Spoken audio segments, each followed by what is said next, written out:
Wow, Marvel. Y'all really can't do no wrong. Y'all really can't. At all.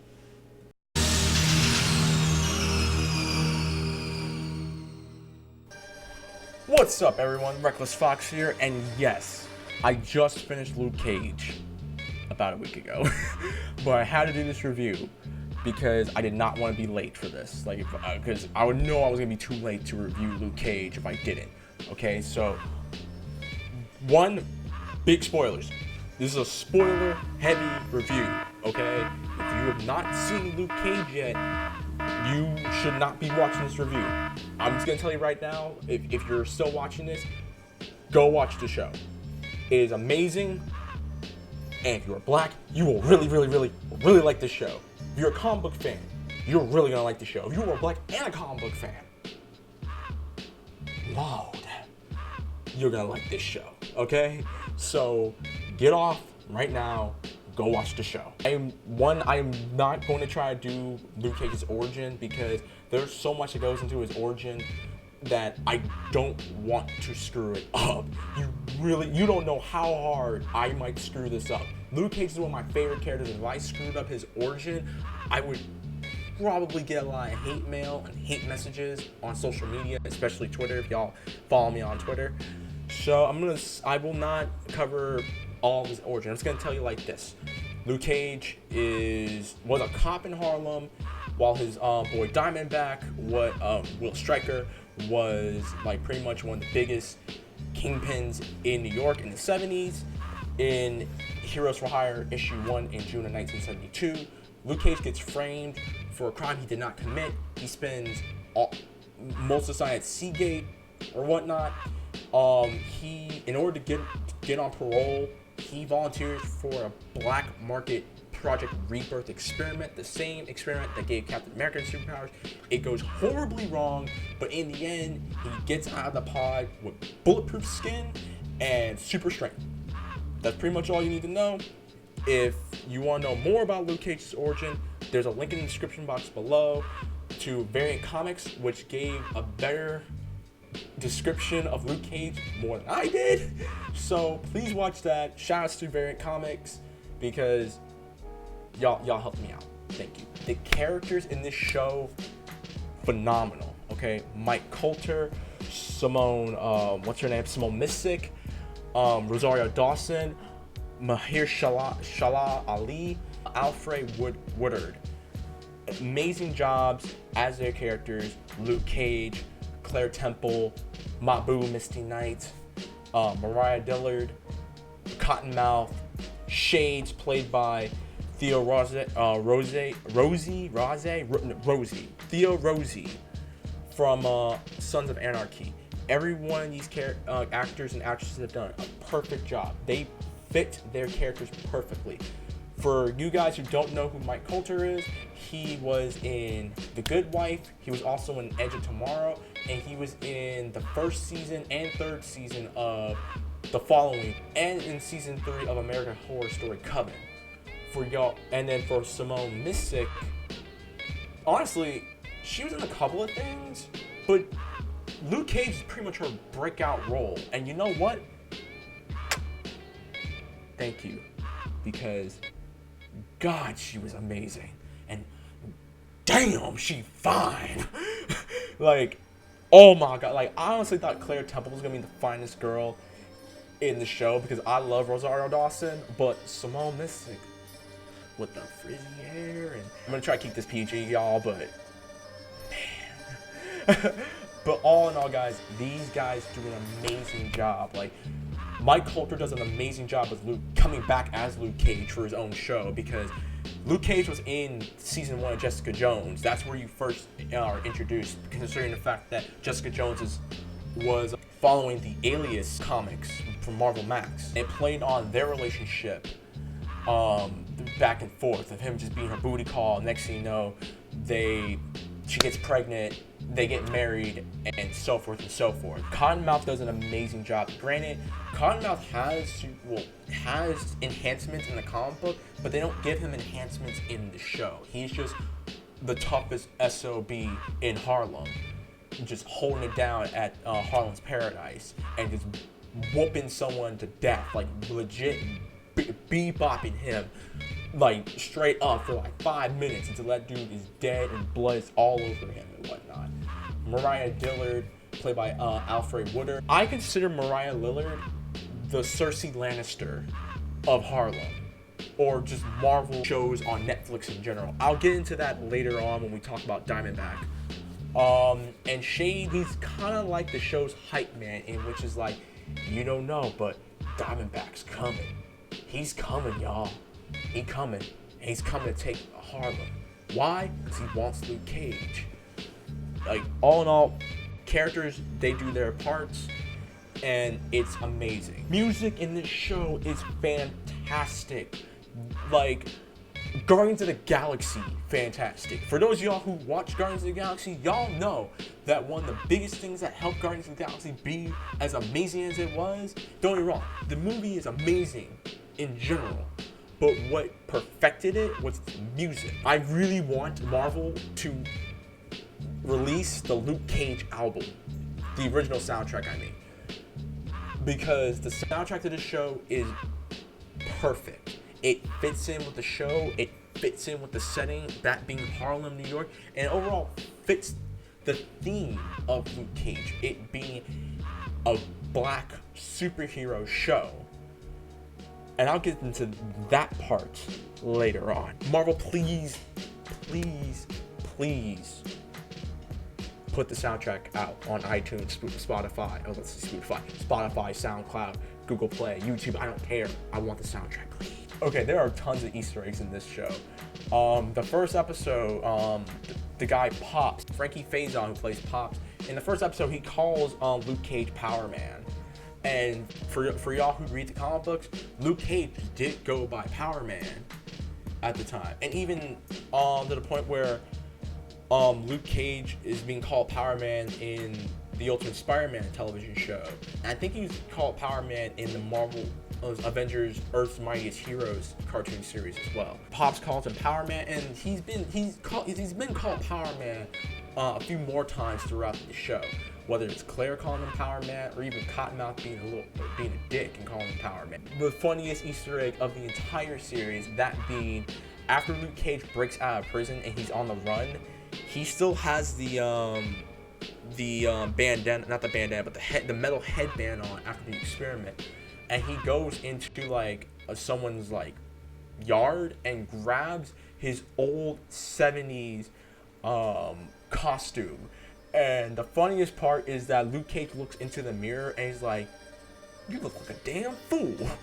Like, I was laughing hysterically watching that part. They also dropped some small hints of Iron Fist, because at the end of the season, Claire is going to take self-defense class and she sees a little flyer to take self-defense class, and you already know that's probably Iron Fist is going to be probably teaching her a few things. And the fact that this show drops a lot of MCU Easter eggs, that being there's parts in the show where there's a guy on the streets who's selling like HD copies of like the Battle of New York from the Avengers and whatnot.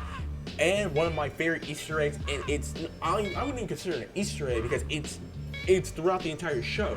Hammertech's technologies and Hammertech weapons are being sold in Harlem. If y'all know what Hammertech is, if y'all remember Iron Man 2, you had the guy Justin Hammer, who was Tony Stark's rival, who was trying to make like kind of like the same suits that Iron Man was making, like robots, to for his own thing, and they went completely haywire. Even though he pretty much helped design the War Machine suit by putting all the guns and all the ammo and armory and whatnot into it. I got something special for this guy. I'm gonna bust his bunker with the ex-wife. The what?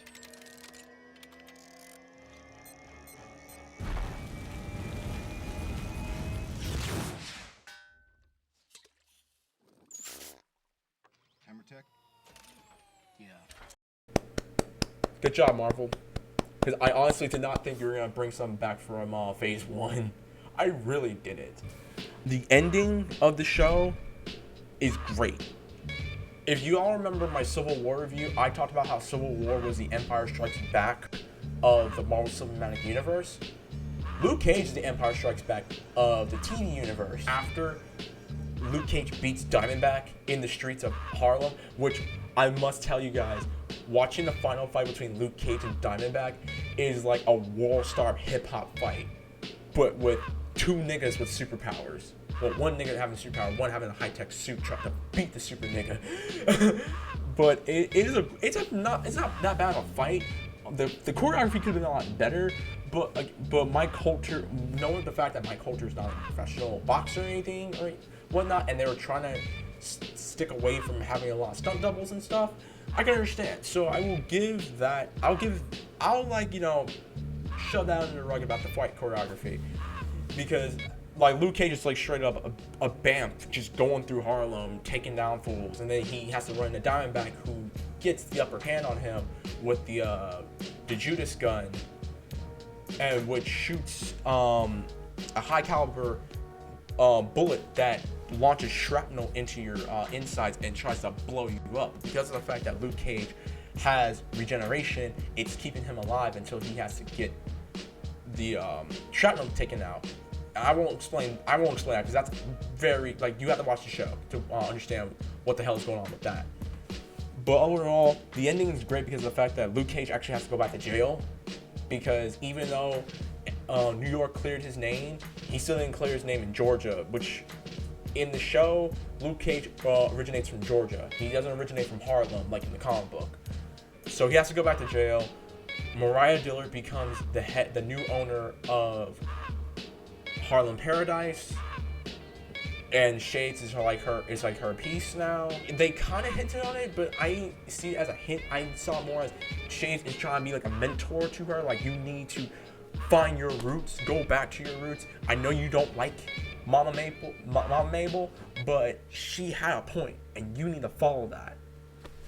And Claire Temple not getting her coffee. It's an inside joke. You have to watch the show to understand what I mean by coffee. So. You must think first, right? Before you move. Diamondback, okay? Let me put a disclaimer out right now. I like Diamondback. I liked him as a villain, okay? Although I really like Diamondback and I enjoyed his story and the story elements with him and Luke Cage, the fact that him and Luke Cage are half brothers, not unlike in the comic book. In the comic book, they're not brothers at all. They are best friends who are part of a gang called the Rivals. And stuff happens when they were young. They both go to juvie and stuff, and that's when Luke Cage becomes a cop and Diamondback becomes like the kingpin of Harlem and stuff like that. But in the show, they're half brothers, because even though Luke Cage's dad was a minister, he was hoeing around and stuff. And next thing you know, Will Stryker, Diamondback, is born, and there you have it. I felt as if that part of the story was being forced.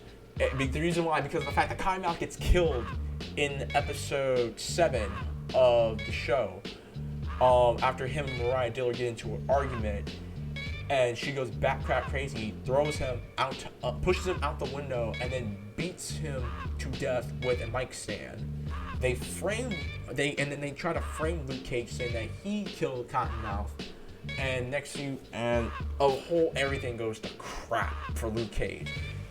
Even him getting shot and having to get the surgery, and Claire's trying to like, okay, I don't know how to do this and whatnot, and then they have to go to one of Reva's associates, Reva being Luke Cage's wife before she was killed by girlfriend before she was killed by Jessica Jones under the influence of Kilgrave. I originally thought that they were going to have Diamondback for season 2 of Luke Cage, or maybe he like has like a small little cameo in the Defenders, because we know the Defenders are coming. But yeah, I can understand why Marvel did it, but at the same time, it's kind of bittersweet, because Cottonmouth was a great villain. Like, he was a tragic villain. Like, they're both tragic villains in their own ways. With Cottonmouth, he's a tragic villain because he did not want this lifestyle. He wanted to be a musician. Like, he was amazing on the piano. Diamondback's a tragic villain on his own because of the fact that he not want this. Like, the fact that his dad, Luke's dad, his dad, did not take care of his mama when she was dying. I mean, again, like, you could kind of feel for the dude in every way, shape, and form. Granted, again, it's rushed, but you can understand, especially if you are black. Y'all can understand this, because if y'all grew up like with a mom or dad who made some mistakes in their lives, and you know, wouldn't do some stupid things. Next thing you know, you have like a brother or sister that you know nothing about, and they resent you because of the fact that you're the reason why mom or dad was not there to take care of the other parent and them. Yeah, that happens. That happens in the black community. That happens in communities all around. The flash drive.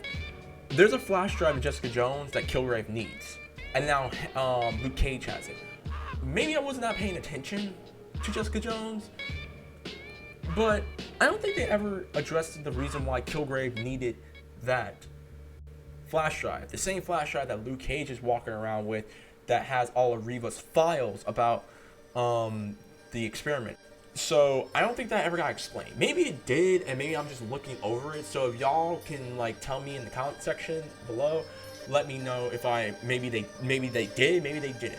I'm not sure. Maybe I was not paying attention on that specific episode of Jessica Jones. And then a couple of my nitpicks. Claire and Luke. I really don't want Claire to get with Luke Cage. I think she'd be better with Iron Fist, personally, because Luke gets with Jessica in the comic books, and I'm sorry, he likes Jessica, even though she tried to blow his head off, even though he told her that, you know, I have bulletproof skin, so you probably won't hurt all that much, but he got knocked out. And don't get me wrong, Claire is not hoeing around or anything. She liked Matt, but she didn't really like him. She just wanted to give him gratitude because he saved her and stuff like that. It wasn't like she was trying to like drop her panties for him or something like that. Even though Matt Murdock screwed the pooch. I mean, how do you screw up with Rosario Dawson, homie? Rosario Dawson's babe, fam, and you screw that up? I'm just saying. And with her and Luke, again, maybe it's a nitpick. I really don't want them to get together, but you know what? They are good together.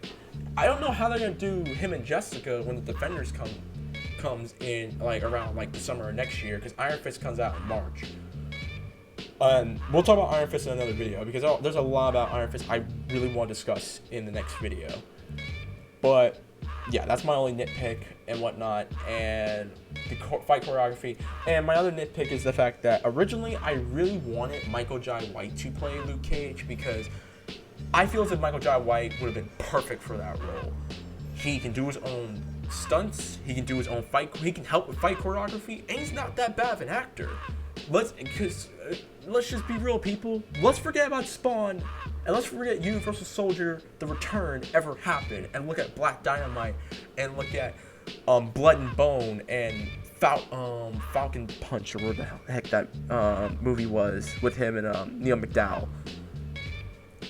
But Michael Jai White overall is a great actor, and I honestly wanted him as Luke Cage. But you know what? Mike Colter did his job. He did phenomenally, and I applaud him, and I applaud Marvel for digging into something that a lot of shows don't really dig in, especially black shows. Not a lot. No, black shows do, but when it comes to like superhero shows, Luke Cage prospers because it talks about the problems in the black community, whether it's corrupt police or blacks trying to destroy the community inside with Mariah Dillard and Cottonmouth or Diamondback.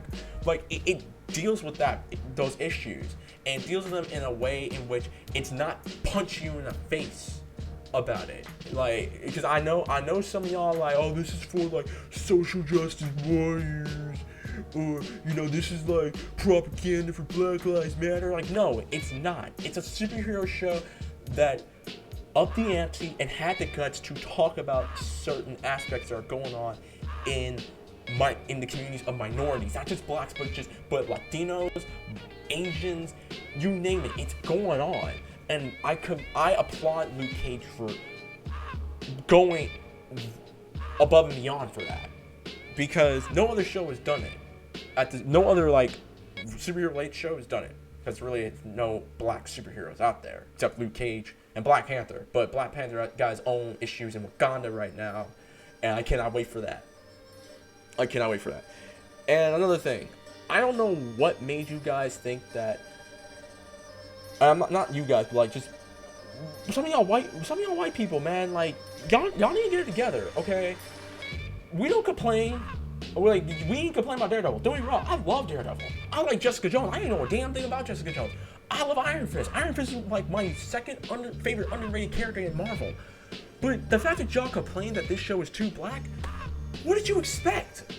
It takes place in Harlem. The majority of Harlem is black. And some Dominicans and Puerto Ricans, but they count as black too, okay? Blair Underwood's Puerto Rican. That dude's a nigga, okay? But, like, I don't get why y'all complain about it. Like, did y'all ever read Luke Cage in the 70s? Or have you ever read the original Luke Cage Heroes for Hire comic book? It's a black show. So what? I mean, oh man, like again, this is not to all white people, okay? But in general, y'all need to chill about this whole, oh, like, why is there so many black folks? Like, don't y'all like take up like half, if not all, the media and all the television shows and whatnot? Oh, because of the fact that Luke Cage is not jive talking or saying nigga and cussing his Storm out. That's why, and y'all were surprised at the fact that this dude completes his sentences. He doesn't like abbreviate words. Like he doesn't say I ain't. He's like I am not. He uses I am not or I ain't or instead of I ain't. The fact that y'all complained about that is like, what were y'all looking for like freaking Lil Wayne to play him or something like that, or like Birdman or something? No, like no disrespect to Birdman, Lil Wayne, or Young Thug. Young Thug sucks. But overall, like, look, we don't complain when all video game protagonists are in their 30s and are just grizzly mid-30s white folks. We don't complain when all your heroes or all your action heroes are white. We don't complain about that. But the moment you put a black man, a Latino dude, and a British chick as your main characters in Star Wars, y'all want to complain. Even though the fact that George Lucas is married to a black woman, okay? Y'all complained and some of y'all even complained when they casted Charlize Theron as Furiosa, the main character of Mad Max Fury Road, and they didn't have enough Max. First of all, they had plenty of Max in the movie. Max is a survivor. He will tag team with people. If y'all if you don't believe me, go watch Mad Max Road Warrior again. Go watch Mad Max Beyond Thunderdome again before you try and make that argument. Okay? We finally get a black superhero. Y'all want to complain about that? Really? It's like when y'all complain about freaking Mafia 3. The dude's half white. Okay? He's half the privilege. That's like when y'all complain about Grand Theft Auto San Andreas. Y'all complain, okay? But y'all complain the fact that this dude, you were Grand Theft Auto San Andreas and you were killing none but black folks in the streets or anyone else. With the Mafia, you just trying to take out the Mafia. You trying to take out the KKK. You trying to make a new Mafia and have everyone just be living long and prosper. I'm just saying, like, just think about that. Just think about that the next time you say something like that, okay? This is not to bash you guys, but this is just to give you guys some intellect that you can have a show or a movie with a minority character, whether they're black, Latino, Asian, or anything like that. And they don't have to be your stereotypical character. They could be a character that kids can look up to, okay? And besides, y'all still watch Luke Cage. It's Netflix. It's Marvel. What the hell are you gonna do? You gonna watch Supergirl? You gonna watch Arrow? Flash? Gotham? And all the shows I just said are actually good, except Gotham. Gotham still is garbage. Yeah, I think I'm well on a tangent just now. I apologize. But guys, just think about that. Think about that for a moment. And on that note, we'll talk about Iron Fist on the next video. But for overall, guys, if you want my honest review of the show, go watch it. If you don't watch it, I don't know what the hell is wrong with you. This is a phenomenal show.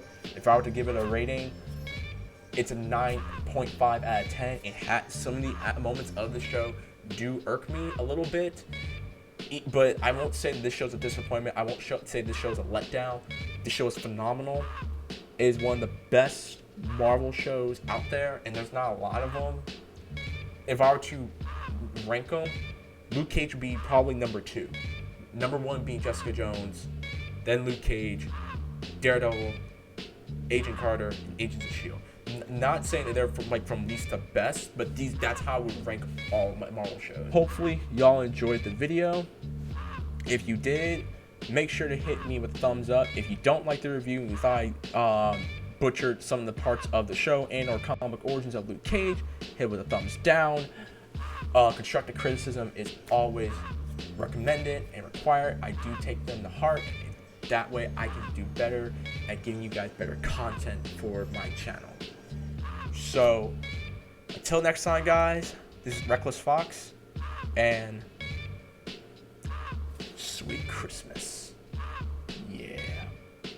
Oh, and one more thing. Want some coffee?